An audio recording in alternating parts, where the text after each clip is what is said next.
वड्याई, कोई नाओ न जाने मेरा।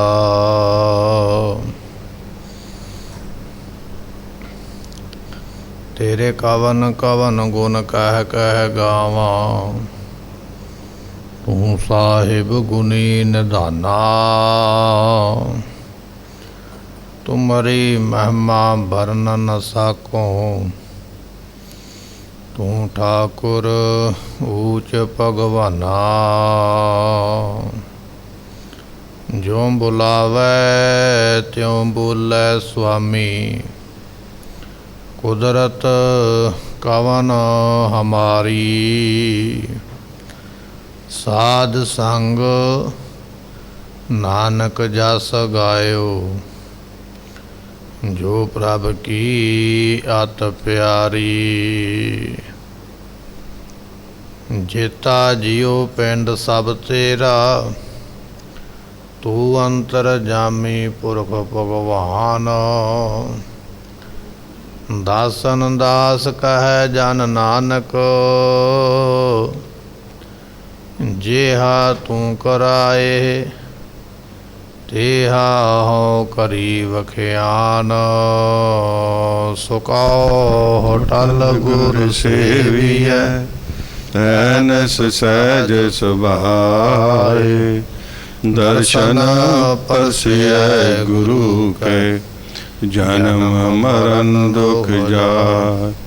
होवै सिफतक समधि, नूर अरसों कुरसों झटिया। तुद डिठे सच्चे पातशाह, माल जन्म जन्म दी कटिया। तुद डिठे सच्चे पातशाह, माल जन्म जन्म दी कटिया। सतनाम श्री वाहिगुरु साहिब जीओ। सोरठ महला नावा, प्राणी कौन उपाओ करे। जाते भगत राम की पावा, जम को त्रास हरा रहो। कौन कर्म विद्या बो कैसी, धर्म कौन पुन करी। कौन नाम गुर जा कै सिमरै, भाव सागर को तरई। प्राणी कौन उपाओ करे। वाहिगुरु जी का खालसा, वाहिगुरु जी की फतेह। जुगो जुग अटल, आद निरंकार दा स्वरूप साहिब गुरु ग्रंथ साहिब पातशाह जी। ऐसे सतगुरां दी पावन पवित्र हजूरी विच आप संगत ने बैठ के गुरबाणी दे रस भिन्ने कीर्तन शब्द गुरबाणी सरवण करके वड्डा भारी लाभ प्राप्त किया है। इस वेले सतगुरु जी सानू लड़ीवार जो गुरबाणी दी कथा है, अमृत वेले सतगुरु जी अपने अमृत बचनां दे नाल निहाल करदे ने। आप संगतां अमृत वेले तो इस गुरबाणी नूं सरवण कर रहे हो। आओ कुछ समय वास्ते मन दे ध्यान नूं टकाइए, गुरु पातशाह दी ये पवित्र बाणी सरवण करके लाहा प्राप्त करिए। मिल के आखिए सतनाम श्री वाहिगुरु साहिब जी। सतनाम श्री वाहिगुरु साहिब जीओ। सोरठ महला नवा। पातशाह गुरु तेग बहादुर महाराज साहब जियां दे ये पवित्र बचन आपां सरवण करन जा रहे हाँ। 632 अंग दे उपर ये शब्द महाराज जियां ने दर्ज किया है। ਇਸ ਤੋਂ ਪਹਿਲਾਂ 4 ਸ਼ਬਦ ਆਪਾਂ ਸਤਿਗੁਰਾਂ ਦੇ ਸਰਵਨ ਕਰ ਲਏ ਨੇ। ਇਹ ਅੱਜ 5ਵਾਂ ਸ਼ਬਦ ਸੋਠ ਰਾਗ ਦੇ ਵਿੱਚ ਗੁਰੂ ਅਰਜਨ ਸਾਹਿਬ ਜੀਆਂ ਨੇ ਆਪਾਂ ਨੂੰ ਬਖਸ਼ਿਸ਼ ਕੀਤਾ ਹੈ। ਮਹਾਰਾਜ ਸਾਹਿਬ ਜੀ ਬਖਸ਼ਿਸ਼ ਕਰਦੇ ਹਨ। ਪ੍ਰਾਣੀ ਕੌਣ ਉਪਾਉ ਕਰੇ। ਮਹਾਰਾਜ ਬਖਸ਼ਿਸ਼ ਕਰਦੇ, ਇਹ ਜੋ ਪ੍ਰਾਣਾਧਾਰੀ ਜੀਵ ਹੈ, ਸਤਿਗੁਰੂ ਕਿਰਪਾ ਕਰੋ, ਇਹ ਦੱਸੋ ਵੀ ਇਹ ਕਿਹੜਾ ਉਪਾਅ ਕਰੇ, ਕਿਹੜਾ ਯਤਨ ਕਰੇ, ਕਾਹਦੇ ਵਾਸਤੇ ਯਤਨ ਕਰਨਾ, ਉਹ ਵੀ ਬਚਨ ਮਹਾਰਾਜ ਦੱਸਣਗੇ। ਪਰ ਸਾਰਿਆਂ ਤੋਂ ਪਹਿਲਾਂ ਸਤਿਗੁਰਾਂ ਦੇ ਅੱਗੇ ਬੇਨਤੀ ਕਿਵੇਂ ਕਰਨੀ ਹੈ, ਉਹ ਬਚਨ ਇੱਥੇ ਸਾਂਝਾ ਕਰਦੇ ਪਏ। ਕਹਿਣ ਲੱਗੇ, ਪ੍ਰਾਣੀ, ਇਹ ਜੋ ਪ੍ਰਾਣਾਧਾਰੀ ਜੀਵ ਹੈ, ਕੌਣ ਉਪਾਉ ਕਰੇ। ਉਪਾਉ ਤੋਂ ਭਾਵ ਯਤਨ ਕਰਨਾ। ਕਿਹੜਾ ਯਤਨ ਕੀਤਾ ਜਾਵੇ, ਕਿਹੜਾ ਇਹੋ ਜਿਹਾ ਕੰਮ ਕੀਤਾ ਜਾਵੇ। ਇਹ ਸਤਿਗੁਰੂ ਦੱਸੋ, ਕਿਹੜਾ ਉਹ ਕੰਮ ਕਰੀਏ ਜਿਹਦੇ ਨਾਲ ਸਾਨੂੰ ਇਹ ਵਸਤੂ ਮਿਲ ਜਾਵੇ। ਜਾਂ ਤੇ ਭਗਤ ਰਾਮ ਕੀ ਪਾਵੈ, ਜਮ ਕੋ ਤਰਾਸ ਹਰੈ। ਇਸ ਕਰਕੇ ਰਾਮ ਦੀ ਭਗਤੀ ਪ੍ਰਾਪਤ ਹੋ ਜਾਵੇ। ਯਤਨ ਕਿਸ ਗੱਲ ਦਾ ਕਰਨਾ? ਅਸੀਂ ਦੁਨੀਆ ਦਾ ਪਦਾਰਥ ਇਕੱਠਾ ਕਰਨ ਵਾਸਤੇ ਤੇ ਯਤਨ ਕਰਦੇ ਹਾਂ। ਦੁਨੀਆ ਵਿੱਚ ਜਸ ਹੋਵੇ, ਵਡਿਆਈ ਹੋਵੇ, ਇਹ ਵੀ ਯਤਨ ਕਰਦੇ ਹਾਂ। ਪਰ ਜੇ ਨਹੀਂ ਯਤਨ ਕੀਤਾ ਤੇ ਇਹ ਨਹੀਂ ਕੀਤਾ ਵੀ ਰੱਬ ਦੀ ਭਗਤੀ ਮਿਲ ਜਾਵੇ, ਤੇ ਜਿਸ ਕੰਮ ਵਾਸਤੇ ਯਤਨ ਹੀ ਨਹੀਂ ਕੀਤਾ, ਉਹ ਕੰਮ ਫਿਰ ਹੋ ਕਿਵੇਂ ਸਕਦਾ? ਹੁੰਦਾ ਵੀ ਨਹੀਂ ਹੈ। ਕੰਮ ਹੁੰਦਾ ਉਹ ਹੈ ਜਿਹਦੇ ਵਾਸਤੇ ਮਸ਼ੱਕਤ ਕੀਤੀ ਹੈ, ਜਿਹਦੇ ਵਾਸਤੇ ਮਿਹਨਤ ਕੀਤੀ ਹੈ। ਤੇ ਸਤਿਗੁਰੂ ਪਾਤਸ਼ਾਹ ਕਹਿੰਦੇ, ਤੇਰੇ ਮਨ ਵਿੱਚ ਪਹਿਲਾਂ ਇਹ ਵਿਚਾਰ ਹੋਣੀ ਚਾਹੀਦੀ ਹੈ ਵੀ ਮੈਨੂੰ ਭਗਤੀ ਪ੍ਰਾਪਤ ਹੋਵੇ। ਜਦੋਂ ਇਹ ਖਿਆਲ ਆਵੇਗਾ ਤੇਰੇ ਮਨ ਵਿੱਚ ਭਗਤੀ ਪ੍ਰਾਪਤ ਹੋਵੇ, ਫਿਰ ਤੂੰ ਉਸ ਭਗਤੀ ਨੂੰ ਪ੍ਰਾਪਤ ਕਰਨ ਦਾ ਯਤਨ ਕਰੇਂਗਾ, ਮਿਹਨਤ ਕਰੇਂਗਾ, ਪੁੱਛੇਂਗਾ, ਕਿਸੇ ਨੂੰ ਸਵਾਲ ਕਰੇਂਗਾ ਕਿ ਇਹ ਭਗਤੀ ਮਿਲਦੀ ਕਿੱਥੋਂ ਹੈ। ਜਿਹੜਾ ਪਦਾਰਥ ਸਾਨੂੰ ਚਾਹੀਦਾ ਹੈ ਨਾ, ਭਾਵੇਂ ਉਹਦੇ ਬਾਰੇ ਸਾਨੂੰ ਜਾਣਕਾਰੀ ਨਾ ਹੋਵੇ, ਪਰ ਜਿਸ ਦਿਨ ਉਹ ਵਸਤੂ ਦੀ ਲੋੜ ਪੈ ਜਾਂਦੀ ਹੈ, ਅਸੀਂ ਸਾਰਿਆਂ ਨੂੰ ਪੁੱਛਦੇ ਹਾਂ ਵਸਤੂ ਮਿਲਦੀ ਕਿੱਥੋਂ ਹੈ, ਕਿਵੇਂ ਮਿਲਦੀ ਹੈ। ਤੇ ਜਦੋਂ ਅਸੀਂ ਜਾਣਕਾਰੀ ਲੈਂਦੇ ਮਿਲ ਜਾਂਦੀ ਹੈ। ਜਿੰਨਾ ਚਿਰ ਸਾਨੂੰ ਇਹ ਨਹੀਂ ਪਤਾ ਵੀ ਭਗਤੀ ਵੀ ਕਰਨੀ ਹੈ, ਉਹਨਾਂ ਚਿਰ ਅਸੀਂ ਜਾਣਕਾਰੀ ਵੀ ਨਹੀਂ ਲਵਾਂਗੇ। ਪਰ ਜਦੋਂ ਇਹ ਸਮਝ ਪੈ ਗਈ ਨਾ ਵੀ ਭਗਤੀ ਕਰਨ ਵਾਸਤੇ ਮੈਂ ਦੁਨੀਆ ਤੇ ਆਇਆ, ਫਿਰ ਮਨੁੱਖ ਉਹਦਾ ਰਾਹ ਵੀ ਲੱਭਦਾ ਵੀ ਰਾਹ ਮਿਲੇਗਾ ਕਿਵੇਂ, ਭਗਤੀ ਹੁੰਦੀ ਕਿਵੇਂ ਹੈ। ਇੱਥੇ ਮਹਾਰਾਜ ਕਹਿਣ ਲੱਗੇ, ਪਹਿਲਾਂ ਇਹ ਯਤਨ ਕਰ। ਕੌਣ ਉਪਾਉ ਕਰੋ। ਉਪਾਉ ਯਤਨ ਇਹ ਕਰ ਕਿ ਰਾਮ ਦੀ ਭਗਤੀ ਪ੍ਰਾਪਤ ਹੋ ਜਾਵੇ। ਇਹ ਤੂੰ ਯਤਨ ਕਰਨਾ ਹੈ, ਇਹ ਮਿਹਨਤ ਕਰਨੀ ਹੈ। ਰਾਮ ਦੀ ਭਗਤੀ ਕਿਵੇਂ ਮਿਲੇ? ਔਰ ਜੇ ਰਾਮ ਦੀ ਭਗਤੀ ਕਰੇਗਾ, ਜਮ ਕੋ ਤਰਾਸ ਹਰੈ। ਇਹ ਜਮਾਂ ਦੇ ਡਰ ਖਤਮ ਹੋ ਜਾਣਗੇ। ਜਿਹੜਾ ਤੈਨੂੰ ਡਰ ਲੱਗਦਾ ਰਹਿੰਦਾ ਨਾ ਹਰ ਵੇਲੇ ਮੌਤ ਦਾ, ਜਮਦੂਤ ਦਾ, ਤੈਨੂੰ ਡਰਾਇਆ ਜਾਂਦਾ ਹੈ ਕਿ ਇੰਨੀ ਭਾਰੀ ਸਜ਼ਾ ਮਿਲਦੀ ਹੈ, ਇਹ ਸਾਰੀਆਂ ਸਜ਼ਾਵਾਂ, ਸਾਰੇ ਡਰ ਦੂਰ ਹੋ ਜਾਣਗੇ। ਪਰ ਦੂਰ ਉਦੋਂ ਹੋਣਗੇ ਜਦੋਂ ਤੂੰ ਭਗਤੀ ਕਰੇਗਾ। ਜਿੰਨਾ ਚਿਰ ਭਗਤੀ ਨਹੀਂ ਕਰਦਾ ਗੁਰਮੁਖਾ, ਉਹਨਾਂ ਚਿਰ ਤੇ ਡਰ ਬਣਿਆ ਹੀ ਹੋਇਆ ਹੈ, ਉਹਨਾਂ ਚਿਰ ਡਰ ਖਤਮ ਨਹੀਂ ਹੋਣਾ। ਪਰ ਡਰ ਖਤਮ ਹੋਣਾ ਭਗਤੀ ਕਰਨ ਦੇ ਨਾਲ। ਜਾਂ ਤੇ ਭਗਤ ਰਾਮ ਕੀ ਪਾਵੈ।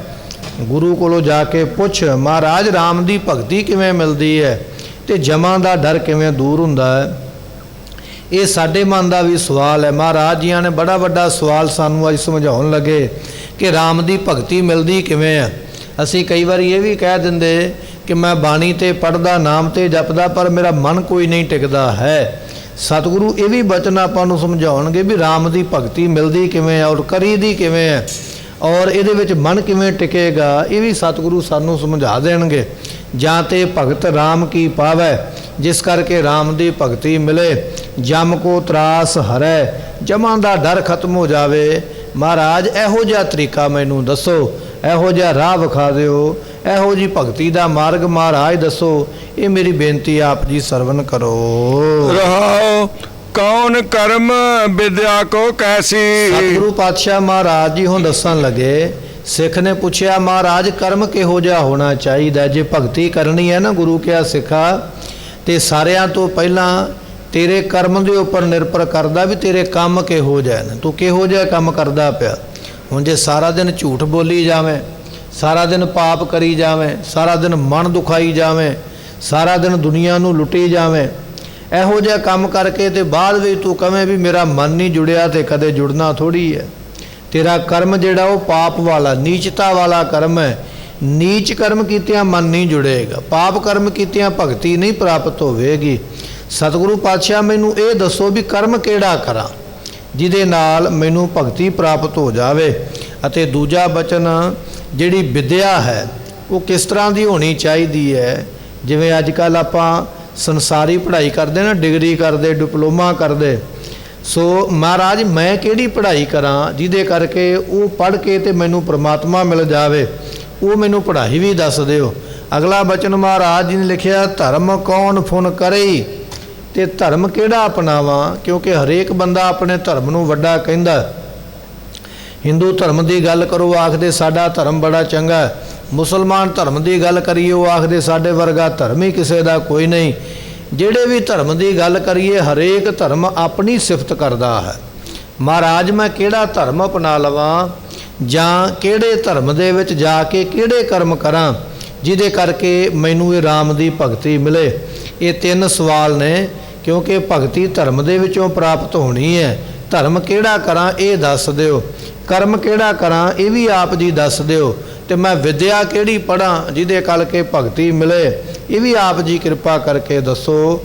ਜਦੋਂ ਇਹ ਸਵਾਲ ਸਿੱਖ ਨੇ ਕੀਤੇ ਮਹਾਰਾਜ ਸਾਹਿਬ ਜੀਆਂ ਨੂੰ, ਤੇ ਸਤਿਗੁਰੂ ਫਿਰ ਉਹਦਾ ਜਵਾਬ ਇੱਥੇ ਦਿੰਦੇ ਪਏ। ਫਿਰ ਇਸੇ ਪੰਕਤੀ ਨੂੰ ਬਖਸ਼ਿਸ਼ ਕਰਦੇ ਹਨ। ਕੌਣ ਕਰਮ ਵਿਦਿਆ ਕੋ ਕੈਸੀ। ਸਤਿਗੁਰੂ ਪਾਤਸ਼ਾਹ ਕਹਿਣ ਲੱਗੇ, ਕਰਮ ਕਿਹੜਾ ਕਰਨਾ ਹੈ, ਨਿਸ਼ਕਾਮ ਕਰਮ ਕਰਨਾ ਹੈ। ਭਲੇ ਦਾ ਕਰਮ ਤੇ ਕਰ, ਪਰ ਭਲੇ ਦਾ ਕਰਮ ਕਰਕੇ ਵਿੱਚ ਉਹਦੇ ਆਸਾ ਨਾ ਰੱਖ ਕੇ ਬੈਠ ਵੀ ਅੱਜ ਮੈਂ ਕਿਸੇ ਨੂੰ ਪਾਣੀ ਦਾ ਗਲਾਸ ਛਕਾ ਦਿੱਤਾ ਹੈ, ਜਲ ਦਾ ਗਲਾਸ ਪਿਲਾਇਆ ਹੈ, ਤੇ ਇਹਦੇ ਵਿੱਚੋਂ ਮੈਨੂੰ ਇਹ ਮਿਲ ਜਾਵੇ। ਅੱਜ ਮੈਂ ਇੰਨਾ ਅੰਨ ਦਾਨ ਕੀਤਾ, ਅੱਜ ਮੈਂ ਝਾੜੂ ਲਾਇਆ, ਅੱਜ ਮੈਂ ਸੇਵਾ ਕੀਤੀ ਹੈ, ਅੱਜ ਮੈਂ ਅੰਮ੍ਰਿਤ ਵੇਲੇ ਉੱਠਿਆ, ਅੱਜ ਮੈਂ ਭਲੇ ਦਾ ਕੰਮ ਕੀਤਾ, ਹੁਣ ਮੈਨੂੰ ਕੀ ਹੋਵੇ, ਇਹਦੇ ਵੱਟੇ ਇਹਦੇ ਬਦਲੇ ਮੈਨੂੰ ਇਹ ਚੀਜ਼ ਮਿਲ ਜਾਵੇ। ਆਪਾਂ ਇਸੇ ਤਰ੍ਹਾਂ ਹੀ ਕਰਦੇ ਹਾਂ ਨਾ।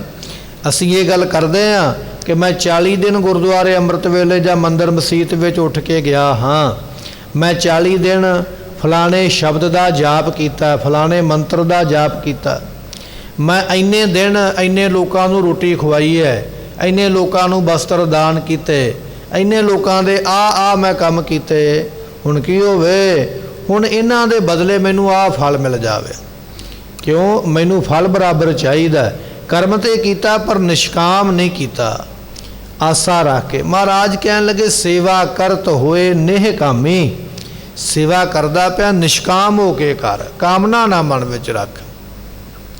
ਕਾਮਨਾ ਰੱਖ ਕੇ ਪਦਾਰਥ ਮਿਲਿਆ, ਕਾਮਨਾ ਨਹੀਂ ਰੱਖੀ ਤਿਸ ਕੋ ਹੋਤ ਪ੍ਰਾਪਤ ਸੁਆਮੀ। ਉਹਨੂੰ ਪਰਮਾਤਮਾ ਮਿਲ ਜਾਂਦਾ। ਜਿਹਨੂੰ ਪਰਮਾਤਮਾ ਮਿਲ ਗਿਆ ਉਹ ਸਾਰੀਆਂ ਵਸਤੂਆਂ ਦਾ ਮਾਲਕ ਬਣ ਗਿਆ। ਅੱਜ ਆਪਾਂ ਕੋਈ ਚੰਗਾ ਕਰਮ ਕਰਕੇ ਕੋਈ ਚੀਜ਼ ਮੰਗਦੇ ਹਾਂ ਵੀ ਆਹ ਮੈਨੂੰ ਦੇ, ਮਿਲ ਗਈ ਹੈ, ਪਰ ਜੇ ਆਪਾਂ ਚੰਗਾ ਕਰਮ ਕਰਕੇ ਪਰਮਾਤਮਾ ਨੂੰ ਹੀ ਪਾ ਲਈਏ ਫਿਰ ਉਸ ਵਸਤੂ ਦੇ ਮਾਲਕ ਅਸੀਂ ਬਣ ਜਾਣਾ। ਕਿੱਥੇ ਕੋਈ ਚੀਜ਼ ਮੰਗ ਕੇ ਲੈਣੀ ਹੈ ਤੇ ਕਿੱਥੇ ਉਸ ਚੀਜ਼ ਦਾ ਮਾਲਕ ਬਣ ਜਾਣਾ, ਫਰਕ ਪੈ ਜਾਂਦਾ ਨਾ। ਮੰਗ ਕੇ ਲਈ ਤੇ ਸੰਕੋਚ ਕਰਨਾ ਪਵੇਗਾ, ਪਰ ਜੇ ਪਰਮਾਤਮਾ ਨੇ ਮਾਲਕ ਹੀ ਬਣਾ ਦਿੱਤਾ ਫਿਰ ਇੱਕ ਦੀ ਜਗ੍ਹਾ ਤੇ ਭਾਵੇਂ 10 ਵਸਤੂਆਂ ਲੈ ਲਾ, ਕੋਈ ਫਰਕ ਨਹੀਂ ਪਵੇਗਾ। ਸਤਿਗੁਰੂ ਪਾਤਸ਼ਾਹ ਕਹਿੰਦੇ ਤੂੰ ਚੰਗਾ ਕਰਮ ਕਰਕੇ ਤੇ ਕਰਦਾ ਇਹ ਹੈ ਕਿ ਮੈਨੂੰ ਆਹ ਦਾਤ ਮਿਲ ਜਾਵੇ, ਨਹੀਂ। ਇਹਨਾਂ ਗੱਲਾਂ ਨੂੰ ਪਰੇ ਕਰਕੇ ਜੇ ਨਿਸ਼ਕਾਮ ਕਰਮ ਕਰੇਗਾ ਤੇ ਪਰਮਾਤਮਾ ਦੀ ਪ੍ਰਾਪਤੀ ਹੈ। ਪਰਮਾਤਮਾ ਦੀ ਪ੍ਰਾਪਤੀ ਹੈ ਤੇ ਸਾਰੀਆਂ ਵਸਤੂਆਂ ਦਾ ਮਾਲਕ ਤੂੰ ਹੀ ਬਣ ਜਾਣਾ ਹੈ। ਇਸ ਕਰਕੇ ਕਰਮ ਕਰਨਾ, ਨਿਸ਼ਕਾਮ ਕਰਮ ਕਰ, ਆਸਾ ਨਾ ਮਨ ਵਿੱਚ ਰੱਖ ਉਹਦੇ ਕਿ ਮੈਨੂੰ ਇਹ ਵਸਤੂ ਮਿਲੇ। ਸਤਿਗੁਰੂ ਗੁਰੂ ਤੇਗ ਬਹਾਦਰ ਮਹਾਰਾਜ ਜੀਆਂ ਦਾ ਸਿੱਖ ਭਾਈ ਮੀਹਾਂ ਜੀ, ਧਮਧਾਨ ਸਾਹਿਬ ਦੀ ਧਰਤੀ ਤੇ ਮਹਾਰਾਜ ਜੀਆਂ ਨੇ ਚਰਨ ਪਾਏ ਤੇ ਗੁਰਮੁਖੋ ਇਹ ਸਿੱਖ ਨੇ ਮਹਾਰਾਜ ਦੇ ਲੰਗਰਾਂ ਦੇ ਵਿੱਚ ਜਲ ਲਿਆਉਣ ਦੀ ਸੇਵਾ ਇਹਨੇ ਆਪ ਲੈ ਲਈ। ਕਹਿ ਕੇ ਉੱਥੇ ਪਾਣੀ ਦੀ ਥੋੜੀ ਦਿੱਕਤ ਹੋਣ ਕਰਕੇ ਪਾਣੀ ਦੂਰੋਂ ਲੈ ਕੇ ਆਉਣਾ ਪੈਂਦਾ। ਸਿੱਖ ਗਾਗਰਾਂ ਭਰ ਭਰ ਕੇ ਸਾਰਾ ਦਿਨ ਪਾਣੀ ਢੋਂਦਾ, ਸਿੱਖਾਂ ਦੇ ਇਸ਼ਨਾਨ ਵਾਸਤੇ, ਕੱਪੜੇ ਧੋਣ ਵਾਸਤੇ, ਪਾਣੀ ਪੀਣ ਵਾਸਤੇ, ਲੰਗਰ ਬਣਾਉਣ ਵਾਸਤੇ। ਜਿਹੜੇ ਪਸ਼ੂ ਨੇ ਮਹਾਰਾਜ ਜੀਆਂ ਦੇ ਨਾਲ ਘੋੜੇ ਇਤਿਆਦਿ, ਉਹਨਾਂ ਨੂੰ ਵੀ ਪਾਣੀ ਪਿਲਾਉਣ ਵਾਸਤੇ। ਹੁਣ ਸਾਰਾ ਦਿਨ ਉਹ ਘੜਾ ਗਾਗਰ ਪਾਣੀ ਦੀ ਸਿਰ ਤੇ ਚੁੱਕੀ ਹੈ, ਤੇ ਜਦੋਂ ਤੁਰਦਾ ਕੋਈ ਸ਼ੁਲਕ ਵਿੱਚੋਂ ਵੱਜ ਜਾਂਦੀ, ਥੋੜਾ ਬਹੁਤਾ ਪਾਣੀ ਕਿਤੇ ਘੜੇ ਵਿੱਚੋਂ ਡੁੱਲਦਾ, ਜਿਹੜੀ ਸਿਰ ਤੇ ਪੱਗ ਬੱਧੀ ਹੈ ਪੱਗ ਗਿੱਲੀ ਹੋ ਜਾਂਦੀ, ਭਿੱਜ ਜਾਂਦੀ। ਪੱਗ ਦੇ ਭਿੱਜਣ ਕਰਕੇ ਫਿਰ ਸਿਰ ਵੀ ਭਿੱਜ ਜਾਂਦਾ, ਤੇ ਸਿਰ ਭਿੱਜਣ ਕਰਕੇ ਹੌਲੀ ਹੌਲੀ ਮਾਸ ਗਲਣਾ ਸ਼ੁਰੂ ਹੋ ਗਿਆ। ਇੱਕ ਦਿਨ ਦਾ ਕੰਮ ਨਹੀਂ ਨਾ, लगातार सेवा करदा, रोज़ सेवा करदा। मास गलना शुरू हो गया तो हौली हौली सिर दे विच जख्म बन गया, तो जख्म बन गया तो जख्म दे विच निके निके किरम चल पए, पर सेवा विच नहीं पिछे हटिया। दसिया नहीं भी जे महाराज नूं दसिया तो सेवा चले जाएगी, इस शरीर ते नासवंत है। उस तरह सिर ते पग बधी हुई तो सेवा करदा। एक दिन पानी का सो गागर लैन वास्ते तुरया जांदा, घड़ा सिर ते रखिया होया ते कहन लगे इहदे सिर दे विचों कुछ किरम जिहड़े सन थल्ले डिग पए। इहने मन विच सोचिया परमात्मा ने इन्हां दा भोजन मास बनाया तो मेरे सिर दा मास खांदे पए, ये डिग के मर जाणगे। हिरदा कोमल हो जाता है ना सेवा करके, हिरदे विच कोमलता ही आ जाती, प्यार आ जाता है, भले दी विचार आ जाती है। ये सेवा दियां निशानियां ने, जे सेवा कीती है तैनूं ये निशानियां मिल जाणगियां। भला करन दा सोचेगा, मन तेरा कोमल किसी का दुख नहीं देख सकता, भला करन दा मदद करन दा यतन करदा। वेखिया ये कीड़े थल्ले डिग पए, ये विचारे मर जाणगे। उन्हां कीड़ियां नूं चुकिया तो फिर अपने सिर विच रख लिया। जिंदगी जिन्ना चिर रब ने लिखी है उन्ना चिर ही मिलनी है, पर ये जीव विचारे नहीं मरने चाहिए। ये जदों ये काम कीता ते माता नानकी जी ने वेख लिया। गुरु तेग बहादुर महाराज साहब जियां दे माता जी वो बैठे सन बार बार मंजे पलंगे दे उपर, उन्होंने वेख लिया ये सिख दिन रात सेवा करदा। सिर विचों किरम डिगे तो फिर इन्हें सिर विच रख लै, पर दसिया नहीं किसी नूं। माता नानकी जियां ने फिर धन गुरु तेग बहादुर महाराज साहब जी नूं दसिया।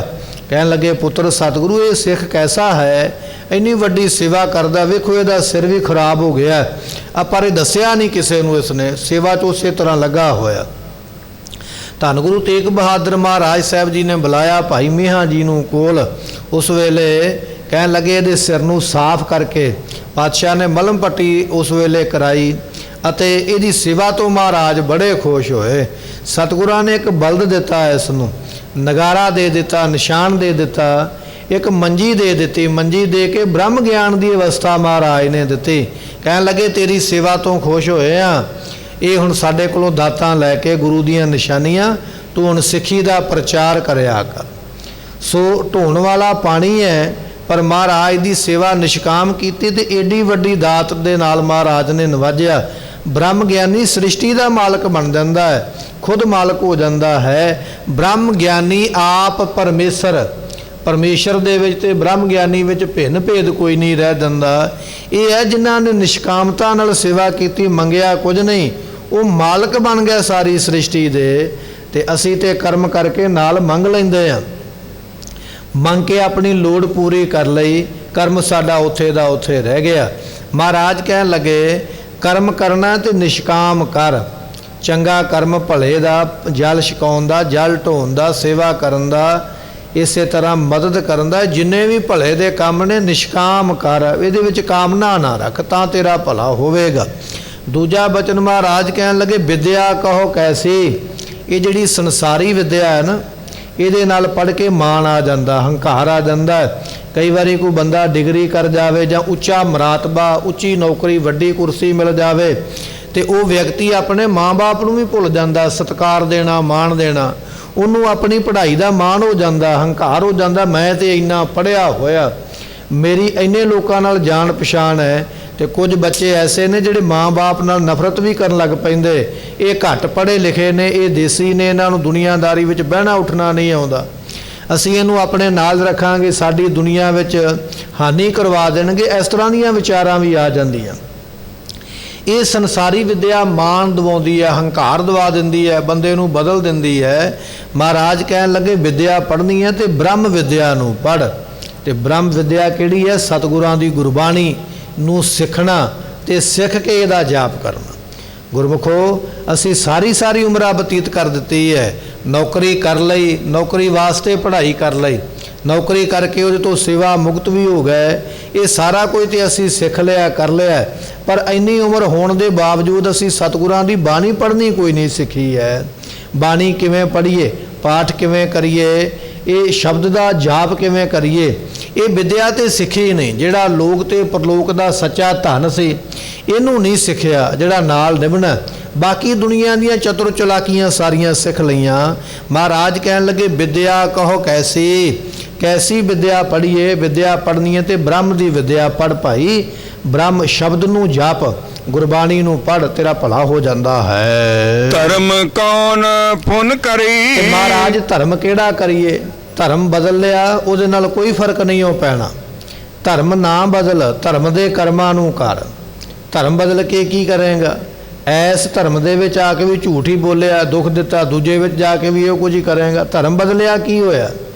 धर्म ना बदल, धर्म दे जिहड़े कर्म करने ने उन्हां नूं सिख, स्वै धर्मी बन जा।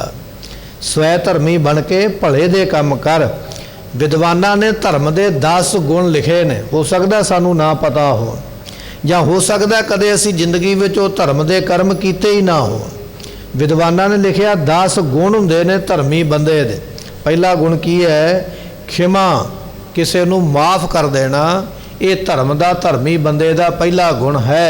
जे कोई बंदा गलती करदा है, गलती करके माफ़ी मंगदा, पश्चाताप करदा है, मेरे कोलों गुनाह हो गया, मैनूं माफ़ कीता जावे, उस दे कीते गुनाह नूं माफ़ कर देना, उसनूं एक मौका दे देना, एक समा दे देना। अज जदों असीं कोई कुरैत कर लैंदे ना, अमृत छक के साडे कोलों भुल हो जाती, होनी नहीं चाहिदी है। ये ढैंदी कला दा प्रतीक है। पर जे किते जिंदगी विच गलती हो जावे ते असीं 5 प्यारे साहबानां दे पेश हो जांदे आ, मेरे कोलों ये गलती हुई है, ते वो सानू कतल थोड़ी करदे भी तुहानूं कतल कर दईए, मार दईए, गलती क्यों करके आया। धर्म दा गुण ही ये है भी मुआफ़ कर देना है। गलती नूं सुन के फिर तुहानूं गुरबाणी पढ़न दा उपदेश दिंदे, इन्ने पाठ ऐस बाणी दे करने। उहदा भाव ये हुंदा है, ये पाप कर्म तेरे कोलों जिहड़ा होया है ना, ये तेरी बंदगी घट करके, तेरा भजन घट करके, तेरी मत इहो जी पापां वाली बन गई, तैनूं ये पाप करना तू कीता है जां करना पै गया। हुण तू गुरबाणी दा पाठ कर, तेरी मत सतगुरु जी इस गुरबाणी नाल उच्ची कर देणगे, गां तो तेरे कोलों ये गुनाह नहीं होवेगा। सो इस तरह गुरबाणी का पाठ ला के साडी मत मैली नूं उजल कर देंदे। ये धर्म का गुण है, क्षमा करनी। जे कोई गलती करके आ गया है, उन्हों माफ़ कर देना, ये खालसे का गुण है। ये धर्म का पहला गुण है, गलती वाले नूं माफ़ करना, माफ़ करके उन्होंने अगे रस्ता दसना, ये पहला गुण है। दूजा गुण महाराज कहन लगे अहिंसा। अहिंसा तो भाव हुंदा कतल ना करना, जीव हत्या ना करनी। एक पासे ते मुर्गे मुर्गियां मार के खाई जांदा, जीवां नूं कोह के खांदा है, दूजे पासे आखदा मैं ते धर्मी हाँ। धर्मी बंदे दे मन विच इस तरह की कठोरता ही नहीं हुंदी है जिवें दी तेरे मन विच है। तू जीव नूं कतल कीता है, वो जीव दे भी बच्चे ने, पर तू उन्हां बच्चियां दा फिकर नहीं कीता। तेरे तो कोई विपता पै जावे, तू झाटी ये गल कहंदा जी मैं बच्चियां वाला हाँ, मेरे बच्चियां करके मैनूं छड्ड दिओ।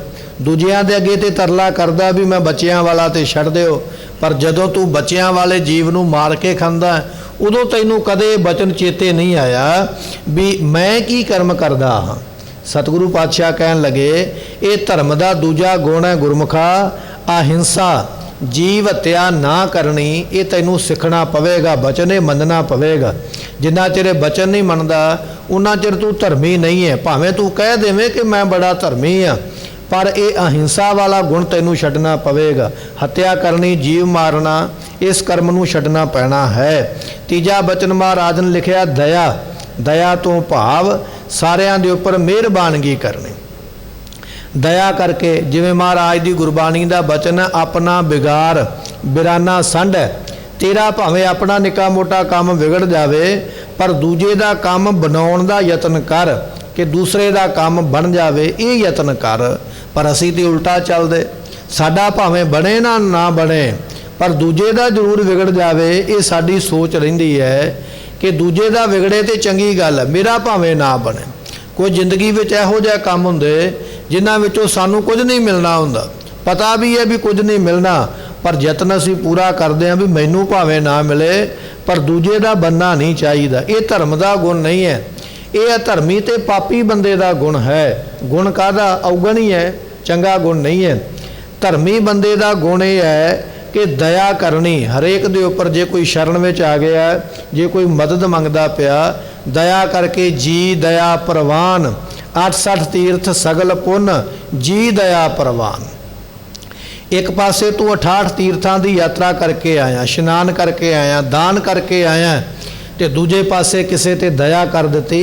68 तीर्थां का इशनान तेनों घरे बैठे ही प्राप्त हो गया, तीर्थ यात्रा ते जाण की लोड़ ही कोई नहीं पैगी। पर जे तू दया की है, पर तू तो दया करदा नहीं। तेरे अगे जिन्ने मर्जी कोई हथ जोड़ी जाए, कोई मिन्नतां करी जाए, कोई वास्ते पाई जाए, पर तू आखदा नहीं ये तो तैनूं हुण सज़ा मिलेगी। जां तू अपने अहुदे का इस्तेमाल करदियां होया अपने तू थल्ले वाले नूं बड़ा दबाउंदा भी नहीं, मेरे खाते विच इन्ने तैनूं देना पवेगा हिस्सा, नहीं तो मैं तेरे नाल इस तरह सलूक करांगा। महाराज कहन लगे भाई ये दया जिहड़ी है ना धर्म का गुण है, तो दया तो फिर उत्थे धर्म आउंदा है, जिथे धर्म उत्थे दया है। सतगुरां ने 5 प्यारे साजे, भाई दया सिंह भाई धर्म सिंह ने अपने सीस भेंट कीते। धन 10वें पातशाह कहन लगे धर्म उत्थे हुंदा जिथे दया हुंदी है, जिथे दया ना होवे उत्थे धर्म भी कोई नहीं हुंदा है। सो ये बचन अपने मन में वसा ला, जे ते तेरे मन में दया है तो फिर तो तू धर्मी है, तो जे तू निर्दया है दुख देने वाला फिर तू धर्मी कोई नहीं है। ये तीजा गुण है धर्म का। भावें असी सिख हाँ, भावें कोई हिंदू है, भावें कोई मुसलमान है, ये धर्म के गुण सारिਆਂ ਨੂੰ बराबर ही होंगे ने, ये धारण करने पैणगे तां तू धर्मी हो सकदा। ते चौथा गुण महाराज ने दस्या मृद। मृद तो भाव हुंदा कोमल सुभाਅ रखना। तेरा सुभाਅ बड़ा कोमल होवे, तेरे बचन बड़े मिठे होण, जदों तू बोले तो दूजे दे मन नूं अपने वल्ले खिच लवें, तेरे वल्ले कोई दौड़िया आवे, बड़े सोहणे मिठे बचन करदा, सत्कार वाले मिठे बचन बोलना, और तेरा सुभाਅ बड़ा कोमल होवे, दूजे दे दुख नूं समझण वाला। ये भी धर्म का चौथा गुण है। ये धर्म के गुण आपां सरवण करते पै। तो पंजवां बचन महाराज ने आख्या 7 बचन। जे कोई वड्डा छोटा उपदेश करदा ना 7 बचन कह के मनना। गुर की आग्या 7 7 7 कर मानी। गुरु की आग्या, गुरु के बचन नूं कदे ना नहीं करनी भी ये काम हो ही नहीं सकता है। ये किवें हो सकता है? जिवें सतगुरु कहिंदे ना अमृत वेले उठिया कर, तो असी ना करते क्यों जी? मैं तो सारा दिन काम करदा, अमृत वेले उठिया ही नहीं जाता। उठिया ना जान वाली गल नहीं है, केवल गुरु का बचन मनना। 7 बचन कह के मनेगा तो भला होवेगा। सतगुरु नानक देव पातशाह महाराज ने करतारपुर की धरती ते जदों अपने शरीर का अंत समा पहुँचया, संगतां दा बेअंत इकट्ठ होया। महाराज का हुक्म होया संगतां वास्ते लंगर प्रसादे का प्रबंध करो। सिखां ने दस्या महाराज मींह इन्ना पै गया है, लोहां जड़ियां पट्टियां होईयां, चुल्हे पट्टे हुए पानी नाल ही भर गए, बालन लकड़ भी गिला हो गया, भिज गया। अन्न प्रशादा जो है दालां सब्जियां सब पानी के भांडे भर गए। महाराज इन्नी छेती लंगर का प्रबंध नहीं होना। तो सतगुरु कहन लगे चलो फिर परमेश्वर नूं याद करके रुख नूं हलूणा दे दिओ, इहदे विचों आपे पकवान मिल जाणगे। जदों ये बचन किया तो कई हसन लग पे। निशरदक लोग भी रुखा नूं भी कदे पकवान लगा नहीं मन्निया। बचन साहिबजादे भी मुकर गए भी ये साडा बापू वडेरी उम्र का हो गया तो कमलियां गल्लां करदा पिया। पर बचन किन्ने मन्निया? भाई लहणा साहब जियां। उस वेले कहन लगे ठीक है महाराज, इसे तरह ही करते हैं। कहन लगे इसे तरह करके बचन नूं प्रमाण होए। गुरु का बचन 7 बचन कह के मन कदे ना सोच भी हो नहीं सकता। तो गुरमुखो साडी ते बुद्धि अज इहो जी हो गई है, असी तो गुरु की बाणी ते शंका करन लग पे। गुरबाणी की पंक्ति पढ़ी, नहीं नहीं ये तो हो ही नहीं सकता है, जां फिर बचाव करने वास्ते।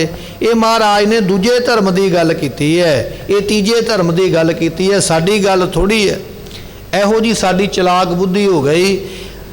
सीधे तौर पर असी गुरु के बचन तो मुकरना चाहते हैं भी गुरु का बचन झूठा है, पर सीधा असी झूठा तो कह नहीं सकते।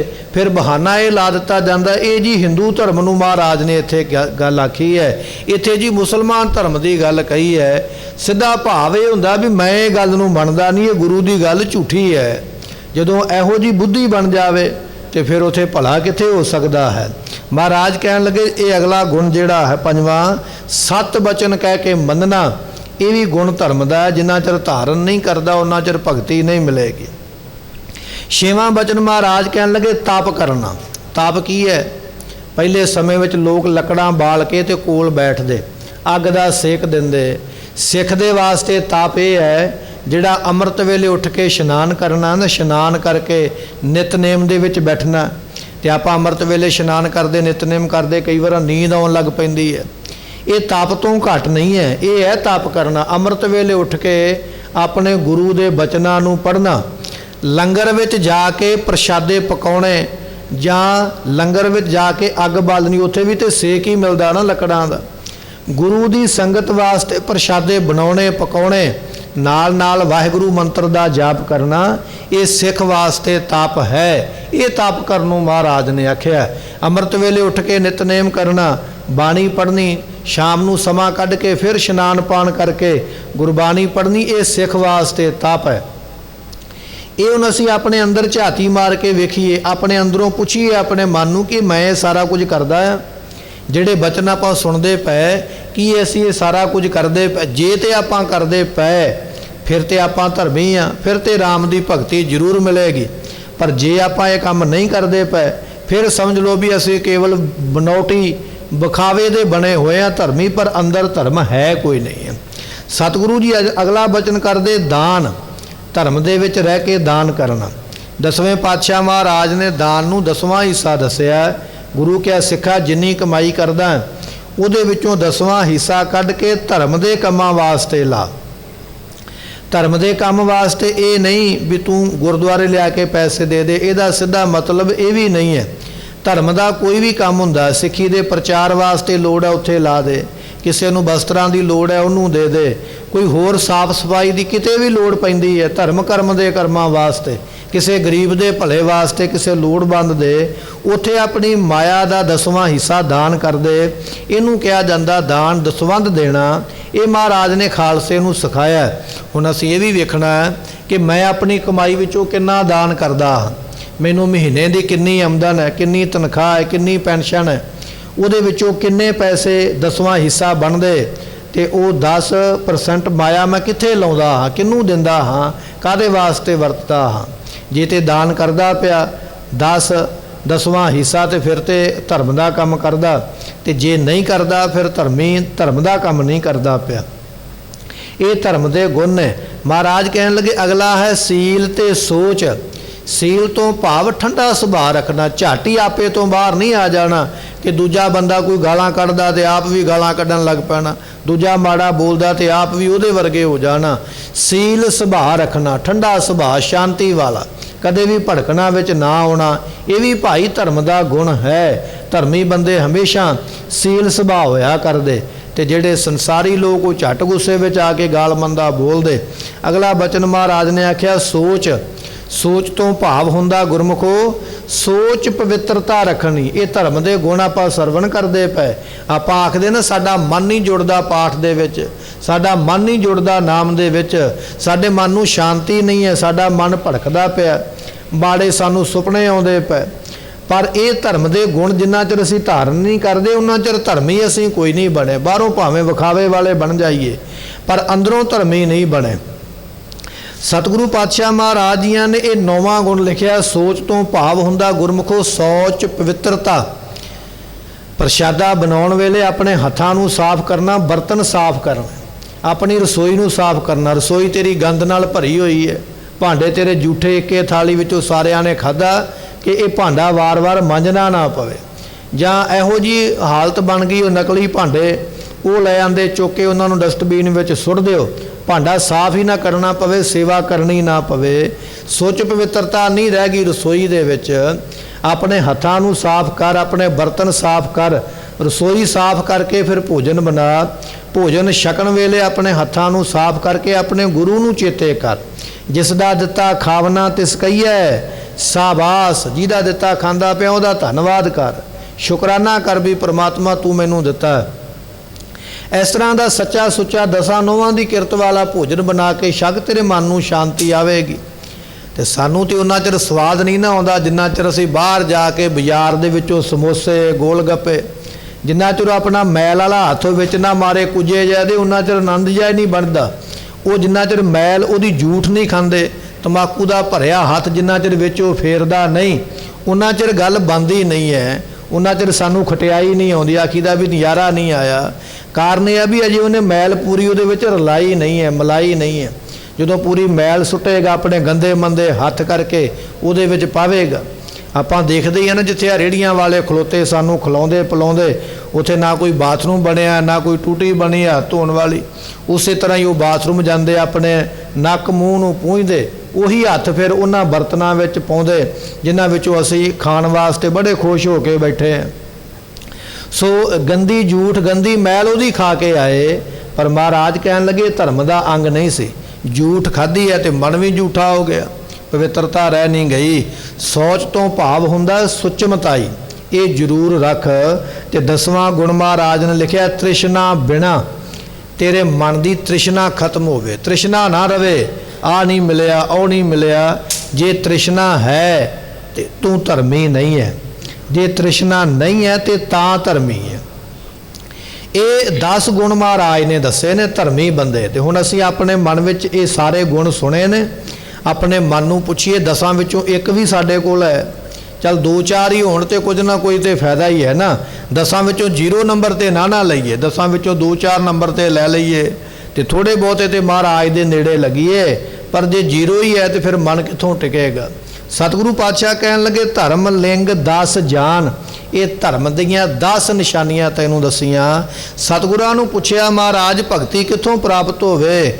ਮਹਾਰਾਜ ਕਹਿਣ ਲੱਗੇ, ਧਰਮ ਕੌਣ ਫੁਨ ਕਰੀ, ਤੈਨੂੰ ਸਵੈ ਧਰਮ ਧਾਰਨ ਕਰਨਾ ਪਵੇਗਾ। ਇਹ ਧਰਮ ਦੇ ਗੁਣ ਧਾਰਨ ਕਰਨੇ ਪੈਣਗੇ ਤਾਂ ਤੈਨੂੰ ਭਗਤੀ ਦੀ ਪ੍ਰਾਪਤੀ ਹੋਣੀ ਹੈ। ਕੌਣ ਨਾਮ ਗੁਰ ਜਾ ਕੈ ਸਿਮਰੈ, ਭਵ ਸਾਗਰ ਕਉ ਤਰੀ। ਇਹਦਾ ਨਾਮ ਹੈ ਜਿਹਦਾ ਸਿਮਰਨ ਕਰੀਏ ਤੇ ਸੰਸਾਰ ਤੋਂ ਤਰ ਜਾਈਏ। ਤੇ ਗੁਰੂ ਨਾਨਕ ਦੇਵ ਪਾਤਸ਼ਾਹ ਨੇ ਦੱਸਿਆ, ਸਤਨਾਮ ਸ੍ਰੀ ਵਾਹਿਗੁਰੂ, ਇਹ ਹੈ ਨਾਮ। ਜਪ ਮਨ ਸਤਨਾਮ ਸਦਾ, ਸਤਨਾਮ ਹਲਤ ਪਲਤ ਮੁਖ ਉਜਲ ਹੋਈ ਹੈ। ਇਸ ਨਾਮ ਨੂੰ ਜਪੇਗਾ ਤਾਂ ਸੰਸਾਰ ਤੋਂ ਤਰਨਾ ਹੈ। ਕਲ ਮੈਂ ਏਕ ਨਾਮ ਕਿਰਪਾ ਨਿਧ, ਜਾਹੇ ਜਪੇ ਗਤ ਪਾਵੈ। ਦੇ ਵਿੱਚ ਇੱਕ ਨਾਮ ਪਰਮਾਤਮਾ ਦਾ ਹੀ ਹੈ। ਜਿਸ ਪਰਮਾਤਮਾ ਦੇ ਨਾਮ ਨੂੰ ਜਪੇਗਾ ਤਾਂ ਤੂੰ ਸੰਸਾਰ ਤੋਂ ਮੁਕਤੀ ਪਾਉਂਦਾ ਹੈ। ਔਰ ਧਰਮ ਤਾਕੇ ਸਮ ਨਾਹਿਨ, ਇਹ ਬਿਦ ਬੇਦ ਬਤਾਵੈ। ਇਸ ਨਾਮ ਦੇ ਬਰਾਬਰ ਕੋਈ ਧਰਮ ਨਹੀਂ ਹੈ। ਤੂੰ ਮਤਾਂ ਵੇਖ ਕੇ ਚੱਲ ਜਾ ਵੀ ਈਸਾਈ ਧਰਮ ਵਿੱਚ ਬੜੀਆਂ ਸਹੂਲਤਾਂ ਨੇ, ਮੁਸਲਮਾਨ ਬਣ ਜਾਵਾਂ, ਫਲਾਣਾ ਬਣ ਜਾਵਾਂ, ਧਰਮ ਬਦਲਿਆ ਕੁਝ ਨਹੀਂ ਹੋਣਾ। ਮਹਾਰਾਜ ਕਹਿਣ ਲੱਗੇ, ਨਾਮ ਦੇ ਬਰਾਬਰ ਕੋਈ ਧਰਮ ਨਹੀਂ। ਨਾਮ ਸਭ ਤੋਂ ਵੱਡਾ, ਧਰਮ ਛੋਟਾ ਰਹਿ ਜਾਂਦਾ ਹੈ। ਵੇਦ ਵੀ ਇਸ ਗੱਲ ਦੀ ਗਵਾਹੀ ਦਿੰਦਾ ਆ ਕੇ ਵੀ ਹਾਂ ਇਹ ਗੱਲ ਠੀਕ ਹੈ, ਨਾਮ ਸਭ ਤੋਂ ਵੱਡਾ ਹੈ। ਸੁਖ ਤੁਕ ਰਹਿਤ ਸਦਾ ਨਿਰਲੇਪੀ, ਜਾਂ ਕੋ ਕਹਿਤ ਗੁਸਾਈ। ਜਿਸ ਨੂੰ ਗੁਸਾਈ ਮਾਲਕ ਆਖਿਆ ਜਾਂਦਾ ਹੈ, ਉਹ ਪ੍ਰਮਾਤਮਾ ਸੁਖ ਦੇ ਵਿੱਚ ਤੇ ਦੁੱਖ ਦੇ ਵਿੱਚ ਨਹੀਂ ਆਉਂਦਾ।